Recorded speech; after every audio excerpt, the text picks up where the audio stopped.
ఇక ఇక్కడ ఇంకొక మాట, సీఎం సీట్లోకి దొరబోయి దొంగ, సింహాల్లా ఫీల్ అవుతున్న గ్రామ సింహాలు, భూమికి జానెడ్ లేనోడు ఎగిరెగిరి పడుతున్నాడు, అతి చేస్తున్న పోలీసులను వదిలిపెట్టము, విదేశాలకు వెళ్ళి రప్పించి సెటిల్ చేస్తాం, బీఆర్ఎస్ను ఓడించిన అసూయ ద్వేషం ఆశ. కరీంనగర్లో బీఆర్ఎస్ వర్కింగ్ ప్రెసిడెంట్ కేటీఆర్ అంటూ బీఆర్ఎస్ను ఓడించేదట అసూయ ద్వేషం ఆశ, ఈ మూడింటి వల్ల మనం అంటే ఇలా కాంగ్రెస్ని గెలిపించుకున్నామని బీఆర్ఎస్ చెప్తా ఉంది. ఈ మూడిటికి ఈ మూడు పదాలకి అర్థం కూడా వాళ్ళే చెప్పాలి, ఎందుకంటే అందులో వాళ్ళ తప్పిదం కూడా ఉంది. ఆనాడు వాళ్ళు ఏమీ బ్రహ్మాండంగా నిజంగా శ్రీకృష్ణదేవరాయల పరిపాలన ఏమి అందించలే, అప్పుడు జరిగిన తప్పిదాల వల్లనే మీ మీదున్న కోపం వల్లనే కాంగ్రెస్ను గెలిపించారు తప్ప కాంగ్రెస్ చేసిన ఉద్ధరించిన ఉద్యమాల వల్ల కాదు, అది అందరికీ తెలుసు. వాళ్ళ లోపలనే వాళ్ళ సఖ్యత లేదనే విషయం తెలిసిన తర్వాత వాళ్ళని వీళ్ళకి ఇస్తే వీళ్ళు ఆగం చేస్తారనేది భావన అప్పుడే ఉండే. కానీ ఎట్లకెళ్ళి కేసీఆర్ని దింపాలి, అప్పుడు ఏముండే అంటే పబ్లిక్కి ఏదైనా కానీ కేసీఆర్ని దింపేయాలి రాబోయ్, ఏదైనా కానీ ఎట్లన్నా కానీ ఎవడన్నా రాని, ఆ పరిస్థితిని కల్పించింది మీరే, దాన్ని ఇలా పోగొట్టుకోవాల్సింది మీరే, మీ చేతుల్లోనే ఉంది.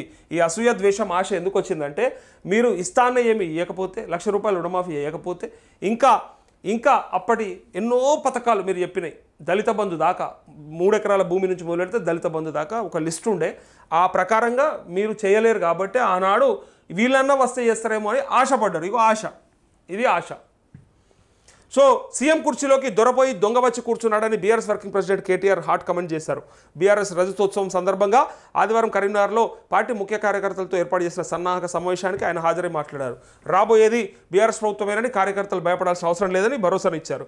తెలంగాణను బీజేపీ కాంగ్రెస్ మోసం చేశాయని, ఆ రెండు పార్టీలు దొందేనని విమర్శించారు. ఇందిరమ్మ రాజ్యం అంటే ఎమర్జెన్సీ రాజ్యం, పోలీసుల రాజ్యమని కామెంట్ చేశారు. ఆ పార్టీ నాయకులు తెలంగాణలో దోచి ఢిల్లీకి కట్టబెడుతున్నారని ఆరోపించారు.